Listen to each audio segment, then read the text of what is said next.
Hi guys, good morning. Papunta tayo doon sa kila paring Louie. Hindi ko alam kung ngayon yung despedida niya o may ano yung okasyon. Imbitado ang gym squad. Sinabihan ko sila kagabi tsaka ngayon. At hindi daw, si Patrick nag-reply, hindi daw makakasama.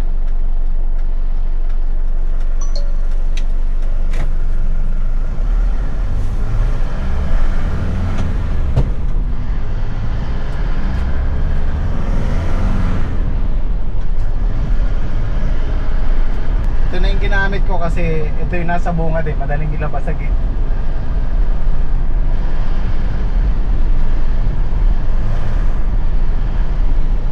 Magsisingle sana ako, kaya lang baka umulat. Basa pa ako. Ito konbinyente. Kahit malakas ang ulan pwede.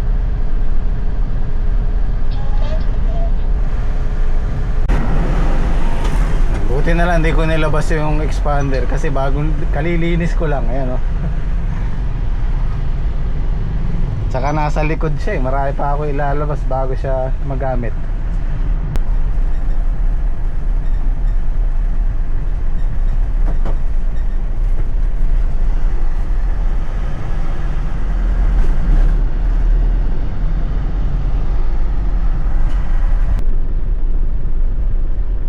Okay, ako yata yung nahuli ah. Dito na lang ako. Ay, gali pare. Naghanap ng tiksayo. Wala naman. Talagang naghanap pare kayo na. Si paring Reggie, ang dami isda niyan. Oo nga ba, nasa pitcher oh, dami. Dami nun. Wala. Maraming nakitang spot. Mas maganda pa rin dun sa... Ay, ba yun sa'yo? Kanina pa kayo? Oo. Ang ano? Sa sunset. Parang malungkot ka pare. Hindi. Kala ko parang... Nakantay kita eh. Ano ba to pare? Despedida na? O birthday ni pare Louie? Parang birthday pa pare. Sa Plata and Spiga. Birthday niya? Birthday niya ba ngayon? Birthday niya ba ngayon? Hindi ko alam. Oo, birthday niya. Hindi ka. Ang sabi ni Pari Reggie. Gluluto ng ano si ano ba yan? Baboy. Ang dami. Oo. Kasi isang kambing. Nagpapatingin siya sa akin ng Dalawang kambing sana yung lulutuin niya eh. manok eh. Wala. Ubus na yung manok ni tatay. Native.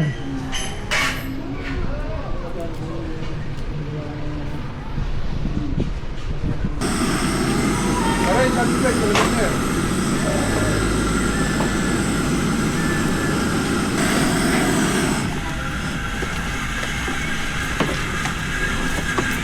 Sisig. Sisig, pare sisig. Tsaka farmers. Parang Jimmy sa sisig. Farmers. Ako farmers na rin ako eh. Hunter. Ito pa, isa ko pa. Yung sisig nito. Oo.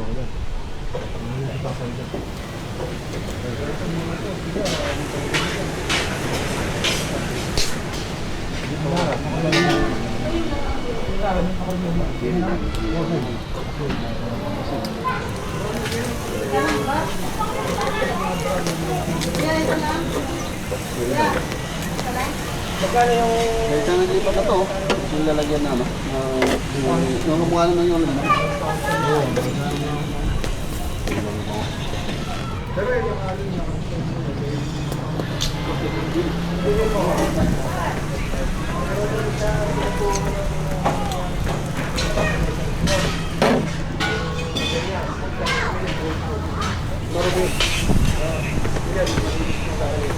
Pagka marumi mo na.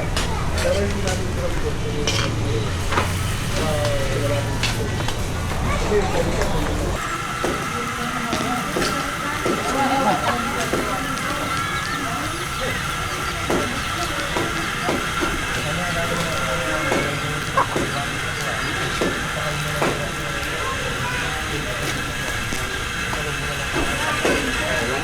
siga pare.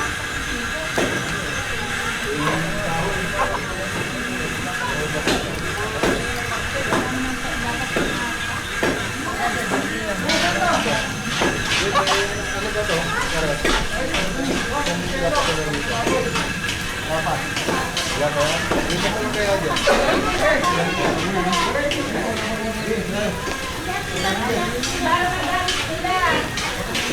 Buhat yan dito. Ako, nasunog na. Nasunog na.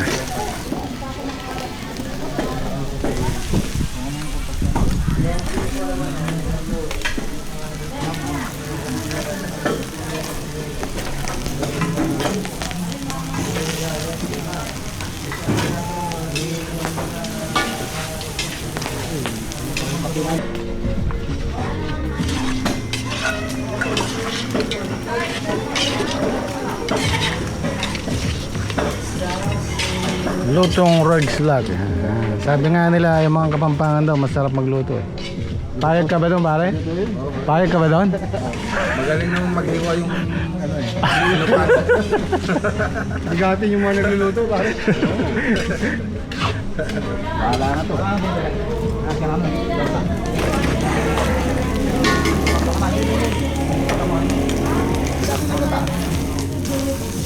Pag mamantika talagang mag-aapoy.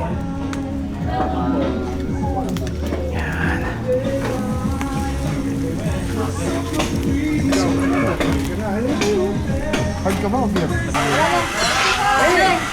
Ito tayo. Kaya na.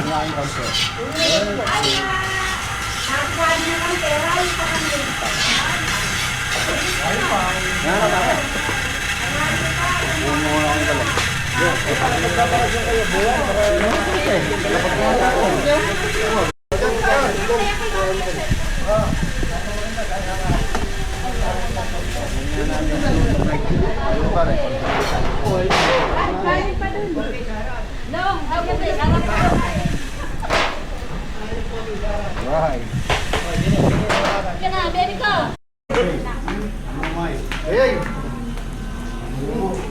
Kanin pa dun. Pero naiyak ako. Pre, dito ka, doon ako. Dati.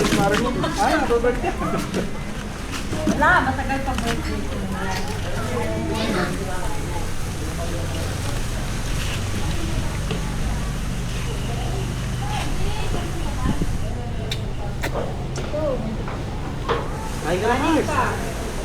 Kain ka na, Mark.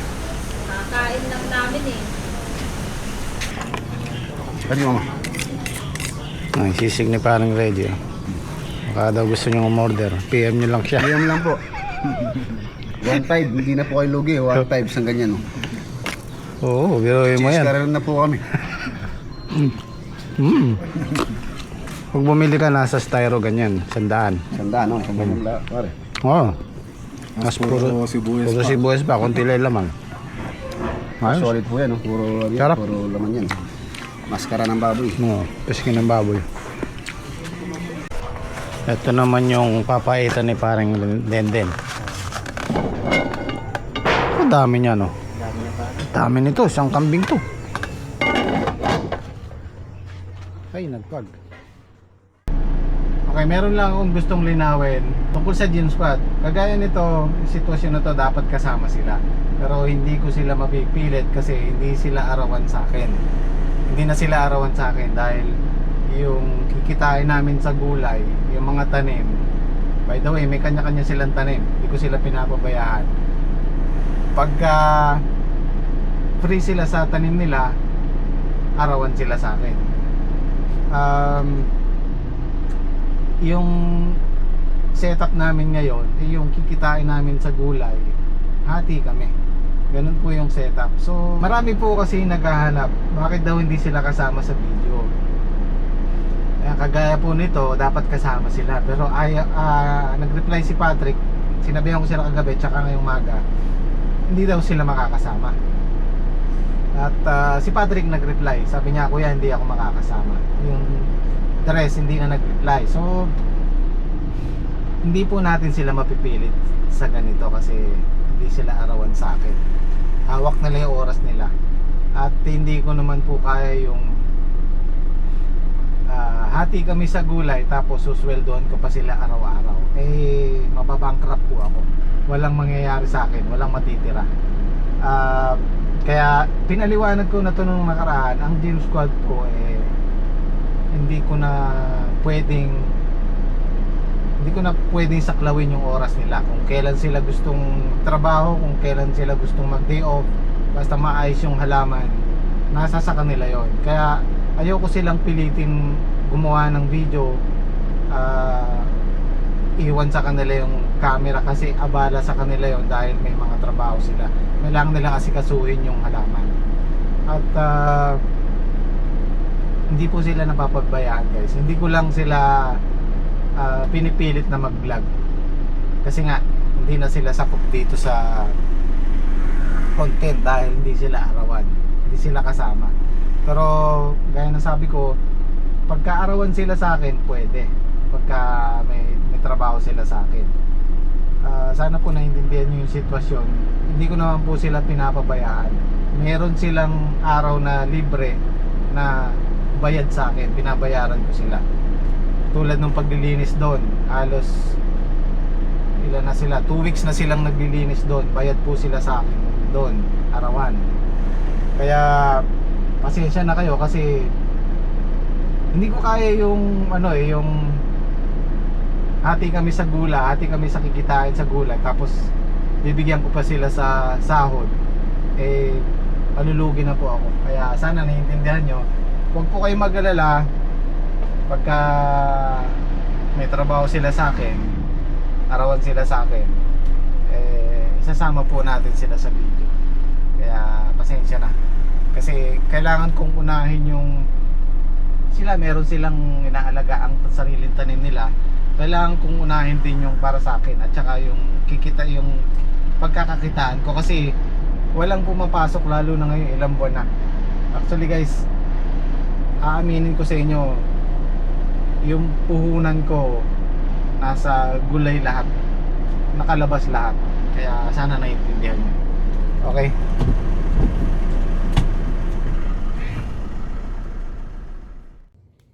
Okay guys, meron pa pala akong gustong idugtong. Kasi yung usapan namin, yung setup namin ngayon ng Gym Squad, na isa-adjust ko sa kanila dati noon pa, na labas gastos at hati. Kasi nga gusto ko silang kumita. Dahil nung mga nakaraan tumama tayo ng gulay, tumama tayo ng presyo, medyo maganda yung kitaan. At syempre binibigyan ko rin naman sila bukod dun sa sahod nila sa akin. Ngayon, sinadjust ko sa kanila na kung gusto nyo, labas gastos hati. Pumayag naman sila. Kung at the end of the day, sila pa rin ang magdi-decide. Hindi ako. Sila yung masusunod.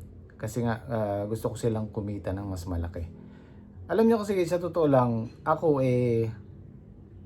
yung kinikita ko sa YouTube, sakto lang para sa amin. Panggastos, pinapaikot ko lang yung puhunan. Hindi po tayo ganun kalaki sumahod sa YouTube. Kasi kung malaki yung kinikita ko sa YouTube, siguro naman makikita nyo naman sa mga kasama natin kung ano yung pwede kong maitulong sa kanila. Ginagawa ko naman lahat ng pabor na kaya ko ibigay sa kanila. 'Di ba? So, kasi nga ayoko silang bitawan. Sabi ko sa kanila, kung sakaling hindi mag-workout yung labas gastos at hati, pwede kayong bumalik sa dati. Pwede kayong bumalik sa sahuran. Sa sahuran ko sila. So, ganun ang setup. So, sa ngayon, gusto pa rin nila yung ganitong setup. Kasi merong excitement yung pagtatanim mo ng gulay, yung ikaw ang mag-aalaga, ikaw yung magpapabunga, tapos pag pumipitas na kayo, tumama kayo ng presyo, iba yung pakiramdam ng ganun guys. Yung kesa dun sa arawan sila sa akin, yung sahuran sila sa akin. Parang walang challenge, walang excitement para sa kanila yung ganun. Sabi ko nga sa kanila, pag okay yung mga tanim nyo, wala kayong tatrabahuhin diyan. Pumunta kayo sa tabing ilog, puntahan nyo ako doon, kahit magluto-luto lang tayo doon, mag-content, pwede. Ganun ang usapan namin. Basta pag free sila, okay yung tanim nila, pwede nilang iwanan, magde-daily sila sa akin. Kaya, kasi nasasaktan din ako sa mga nababasa ko, nagme-message sa akin na napapabayaan daw sila. Guys, kaya nasabi ko, yung puhunan natin ay pinapaikot ko lang at para lang hindi tayo mawala ng trabaho, kami lahat. At yun, sana medyo nakatulong tong video na to sa mga nagtatanong. Ayoko silang bitawan hanggat kaya ko. At ngayon maghapon, hindi ako nakalusong kasi maghapon, umaga pa lang malakas na yung ulan. Pero yung gym squad, nag-obra sila dun sa farm 2. Silang 4, pati si Dake. At yun nga, dumaan sila dito, kinuha nila yung sweldo nila. At sabi sa akin, okay na daw, malinis na. At yun, medyo magandang resulta. Medyo gumaan ang loob ko. Dahil wala na akong iniintindi doon sa farm 2. So, siguro maghahakot na lang kami ng gamit doon, aalisin na namin. So, yun guys, maraming salamat sa mga nakakaintindi. At kita-kita tayo bukas.